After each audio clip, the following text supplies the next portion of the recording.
we move now to a significant change in the investigation of Goldman Sachs.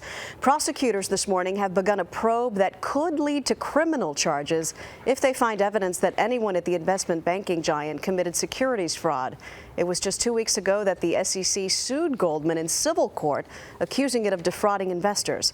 CBS News business and economics correspondent Rebecca Jarvis this morning at the New York Stock Exchange to tell us what all this means. Rebecca, good morning to you. Good morning, Maggie. You talked just a few days ago on Capitol Hill with Goldman CEO Lloyd Blankfein.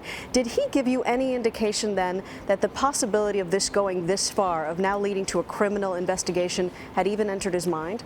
Maggie, the official party line out of Goldman Sachs this morning is that they are not surprised to see this coming, that in fact, given the spotlight on the company, they in some respects expected potentially to see something like this come along. However, when I spoke with Lloyd Blankfein, the CEO of Goldman Sachs, just a couple of days ago, he gave no indication he saw this coming. However, Maggie, he acknowledged that he understood that this has been an ongoing investigation out of the Securities and Exchange Commission on the civil side. And we know that oftentimes these types of investigations that become civil in the first place turn into criminal investigations down the road.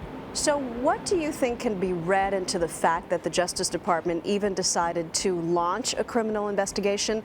And what will prosecutors need to show to go a step further and actually bring criminal charges? Well, Maggie, the burden of proof here is particularly high. On the criminal charge side of things, prosecutors must show that there was an intention to commit fraud, not simply that this business, that Goldman Sachs, accidentally committed fraud in terms of trying to protect itself from mortgage securities and the housing crisis. So the burden of proof here is high, but generally speaking, we do tend to see, like I said, in tandem, civil charges brought with criminal charges when the cases are these high stakes.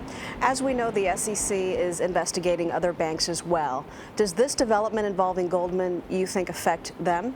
It absolutely does, Maggie. Every single bank on Wall Street right now is in the spotlight as a result of this and as a result, really, of financial regulation. So they are certainly looking at their books and looking internally across Wall Street right now this morning, trying to determine what kinds of things they may be facing down the road. And that is certainly something that Lloyd Blankfein, the CEO of Goldman Sachs, discussed with me as well a couple of days ago. He said that he understood, and Wall Street understands, that these investigations have been going on for years now, and that the spotlight is really on everyone.